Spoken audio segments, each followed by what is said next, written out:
Bonjour à tout le monde. Dans cette vidéo, je vais vous parler de la conception d'un document pour préparer un fichier et également l'outil plan de travail qui va être très utile. Vous allez voir pourquoi. Quand on ouvre Affinity Designer, vous allez avoir une fenêtre avec une multitude de formats différents que vous allez pouvoir choisir. Ici, j'ai déjà ouvert Affinity Designer, donc je vais aller dans Fichier, Nouveau. Et donc j'ai cette fameuse fenêtre qui apparaît avec tout plein de formats différents. Vous voyez, il y en a pas mal. Et donc ici, je vous montre vite. Ici, on est dans la section Imprimer, prêt à l'impression. Donc ces deux onglets-là vont concerner des documents qui sont destinés à être imprimés, soit de chez vous, soit chez un imprimeur. Il y a également la section Photo, où là on va voir qu'il y a des formats bien prévus, bien spécifiques déjà de photographie. Pour le web également. Voilà, si on veut faire une interface web par exemple. Voilà, publication sur les réseaux sociaux, parfois ça peut être utile, on m'a déjà pas posé la question. Et alors il y a aussi les périphériques, où là on va parler, on va faire des formats pour les e-books par exemple, les mobiles, donc on a des formats iPhone prédéfinis, des formats tablettes également. Il existe également un onglet architectural, où là c'est pour faire plus des plans d'architecture, mais ça ne va pas vraiment nous concerner à l'académie. Donc je vais revenir dans l'onglet imprimer, puisqu'aujourd'hui je vais vous configurer un document au format A4, donc je vais cliquer dessus. On a les millimètres qui s'inscrivent en dessous à chaque fois.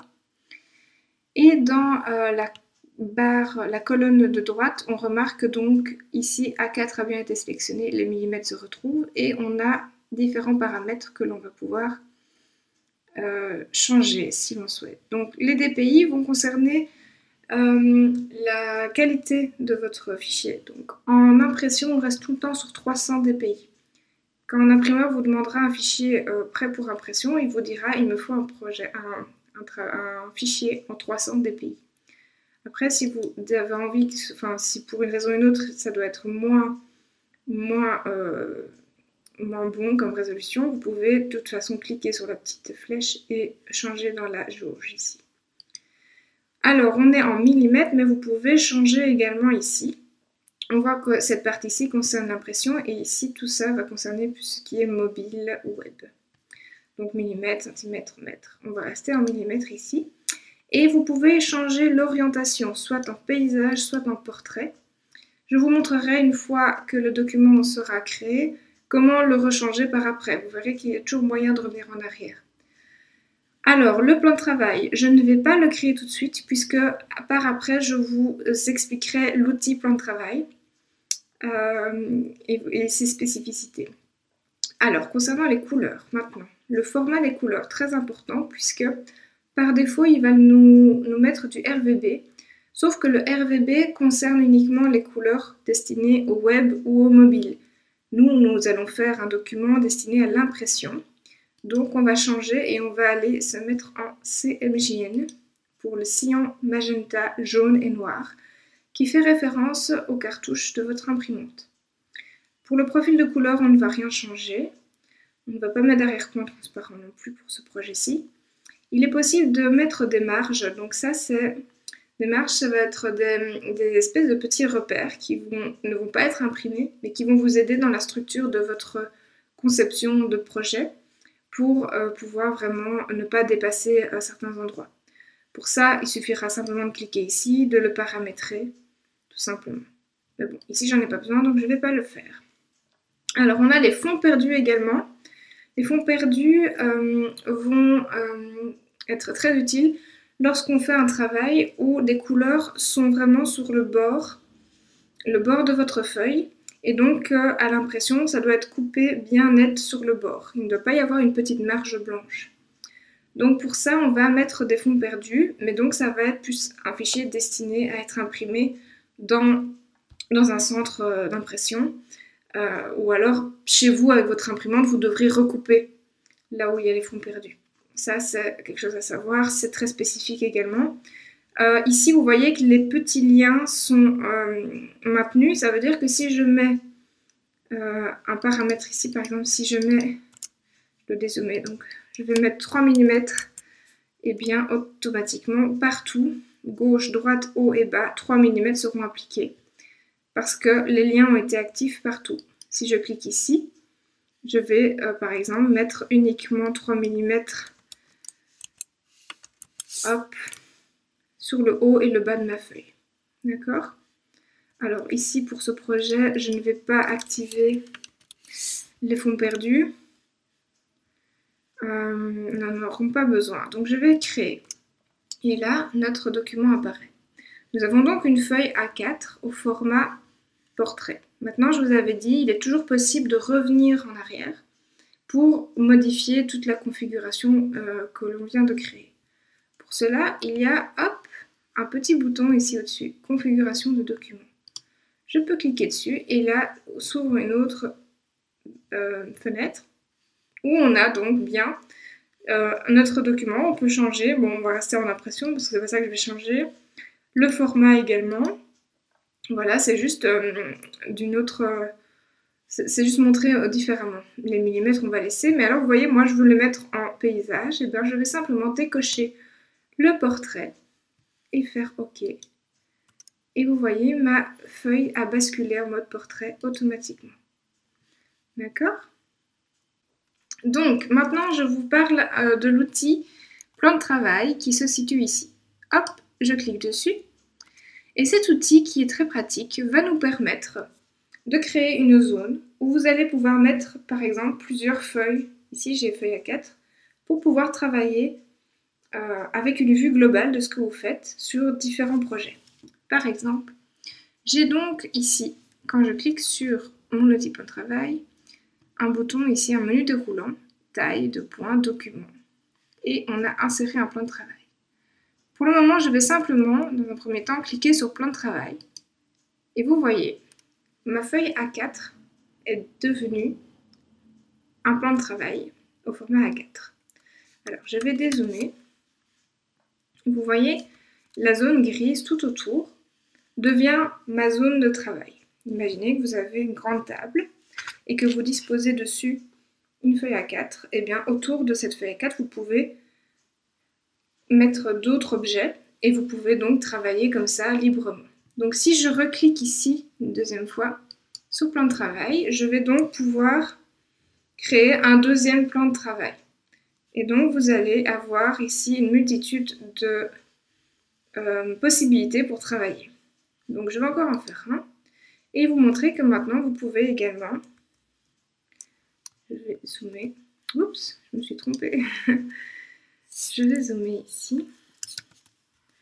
Avec l'outil plan de travail qui est activé, vous pouvez créer un plan de travail au format libre. Vous pouvez vraiment décider du plan de travail que vous souhaitez. Vous voyez ici, hop, j'ai par exemple, si j'y arrive, regarde, si je zoome, on peut voir les millimètres qui s'affichent et donc on voit précisément le plan de travail que l'on est en train de créer. Donc je vais relâcher. Voilà, je vais mettre celle-là par exemple. Ça peut être utile si on fait un format vraiment bien particulier. Alors, vous voyez que automatiquement, les plans de travail vont se créer dans la palette de calque. Vous pouvez donc renommer par exemple vos plans de travail. Et ici, le nom va également changer dans votre zone. Par exemple, je vais mettre des objets dessus, comme ça on sera plus visuel. Sur le plan de travail 1, je vais mettre un carré. Sur le 2, je vais mettre un cercle. Sur le 3, je vais mettre un triangle. Et ici, je vais faire un outil flèche, voilà, comme ça, sur le 4. Donc ici, si je vais dans mes calques, je peux venir, quand je zoome ça ne marche pas, donc je vais dézoomer, renommer en cliquant 2 fois sur le plan de travail 4 et par exemple inscrire flèche, Cliquez 2 fois sur le plan de travail 3 et le nommer triangle, par exemple. Cliquez 2 fois sur celui-ci et le nommer cercle. Cliquez 2 fois ici et le nommer carré. Voilà. Comme ça, on sait un petit peu mieux s'organiser et ça vous permet aussi de vous y retrouver. Bon, évidemment, ici, je fais quelque chose de très, très basique. Mais vous verrez que dans votre structure de travail, ça va vraiment vous aider. Donc ça, c'est une façon de faire. Maintenant, ce qu'on peut faire aussi, c'est créer un plan de travail à partir d'une forme. Donc par exemple, je vais prendre mon cercle, je vais le dupliquer en appuyant sur la touche Alt. Je peux le mettre ici. Donc vous vous souvenez, je peux en fait travailler autour de mes feuilles, puisque c'est l'intérêt de cet outil plan de travail, pour pouvoir tester des petites compositions si j'ai envie, sans devoir interférer sur mon espace A4, en l'occurrence, puisque ici j'étais sur le cercle et sur une feuille A4. Donc ici, je vais créer donc un plan de travail, mais qui pourra contenir uniquement mon cercle. Donc il va s'adapter aux dimensions de mon illustration, de mon cercle. Pour cela, je le sélectionne. Je vais venir activer l'outil plan de travail et ici, je ne vais pas garder document, je vais mettre sélection. Et je vais ensuite cliquer sur insérer un plan de travail et vous voyez automatiquement le plan de travail s'est créé au format de mon cercle. Voilà. Je peux tout à fait, comme d'habitude, venir le redéplacer, par exemple ici. C'est possible également. Je peux venir le renommer. Donc je mets petit cercle, puisqu'on en avait un autre qui est sûrement plus grand. Alors, ce que je peux faire également, c'est dupliquer mes plans de travail. Pour cela, on va utiliser le raccourci clavier commande plus J, ou alors sur Windows, CTRL plus J. Donc si je fais commande J sur mon calque ou mon plan de travail petit cercle, hop, je vais pouvoir venir le déplacer par après ici. Ok? Voilà, donc j'ai 2 fois le même et alors il a gardé ici en mémoire le nom, il a deux qui sont nommés de la même manière. Donc ce que je peux faire, s'il y a une différence, si j'en mets un par exemple en rouge, et bien je peux venir changer petit cercle rouge pour bien différencier chacun. Voilà, donc ça c'est déjà pas mal de petites choses. Alors, maintenant ce qui est important à comprendre, c'est l'export de vos fichiers. Donc imaginez, vous avez fait différents projets comme ici. Maintenant, il va falloir les exporter, choisir son format. Pour cela, on va aller dans Fichier, Exporter. Et là, vous avez cette fenêtre qui apparaît avec des formats différents. PNG, JPEG, le GIF, le TIFF, le PSD. Donc ici, le PSD, par exemple, pour ceux qui ont travaillé avant sur Adobe, c'est le format de Photoshop. Donc si vous enregistrez en PSD, vous pourrez réouvrir ce fichier dans Adobe Photoshop sans aucun souci en conservant tous les calques. Donc c'est très pratique. Le PDF et alors encore d'autres ici qui sont encore un petit peu plus spécifiques. Donc aujourd'hui je vais vous présenter surtout le PDF et le JPEG. On va commencer avec le JPEG ici. Ici donc on a une taille qui est mise en pixels, ça a été traduit en pixels, voilà. Bon. C'est automatique par le logiciel. On peut choisir la qualité de JPEG qu'on veut. Moi, je vais mettre moyenne. Le rééchantillonnage, on ne veut pas y toucher. Et par contre, la qualité, vous pouvez mettre la qualité que vous voulez. Vous verrez que en changeant la qualité, la taille du fichier va être modifiée automatiquement. Si je mets ici, et bien voilà, ça a changé. D'accord ? Donc je vais mettre 100%, vous verrez qu'on est déjà, donc pour juste des formes géométriques, on est à 725,47 kilo-octets, donc c'est pas grand chose. Alors zone, ça c'est important puisque vous allez choisir soit ici d'exporter un plan de travail, donc une feuille de toute votre zone, ou alors le document en entier. Le document donc qui reprendra tout ce que vous avez fait. mais sur la même zone. On va le faire, ce sera plus facile pour vous montrer. Je vais cliquer sur exporter. Je vais choisir ici comment ranger ici dans son ordinateur. Donc ici par exemple, je vais faire un dossier test export. Et là je vais le renommer. Donc ça, oh, n'oubliez jamais de renommer. Test export plan de travail. C'est là qu'il va aller se ranger. On va aller le rechercher. Donc vous voyez qu'il travaille ici. Il est en train de tous les exporter. Quand la barre est terminée ici, ça veut dire que tout est fini. Voilà, c'est fait. Je vais aller rechercher dans le Finder. Je suis sur Mac, hein, donc vous devez retourner dans votre bureau, dans vos documents sur Windows. Et je vais aller dans, hop, bureau, document. Rechercher le dossier que j'ai fait, texte export. Et ici, je clique sur mon export. Et on remarque donc ma zone a bien été exportée avec tous les éléments que j'avais mis dessus, puisque j'avais sélectionné tous les documents. Hop, je reviens ici. Maintenant, si je refais la même chose, donc fichier, exporter, mais que je sélectionne, par exemple, uniquement le cercle, donc le grand cercle, c'était le grand cercle bleu sur une feuille A4. Je fais exporter.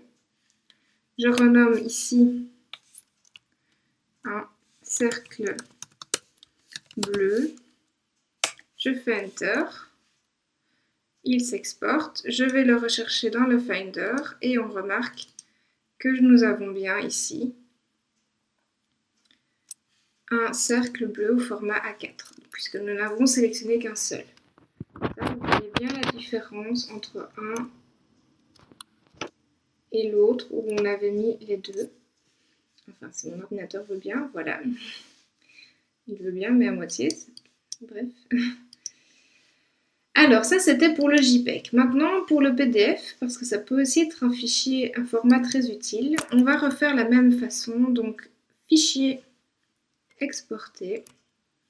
Et on va choisir ici PDF.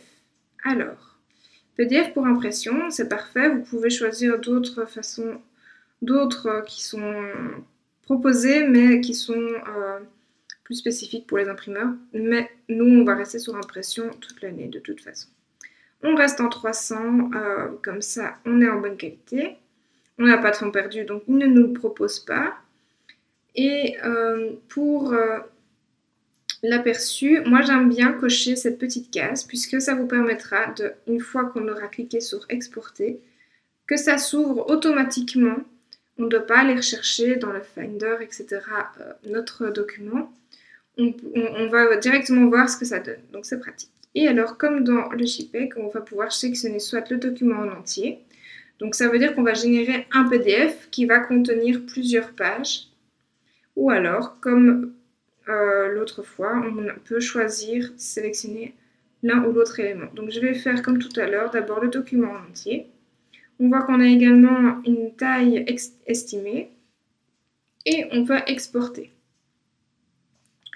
Alors je vais le nommer ici, texte export plan de travail, je vais mettre PDF, Enter, et vous allez voir ça va s'ouvrir automatiquement.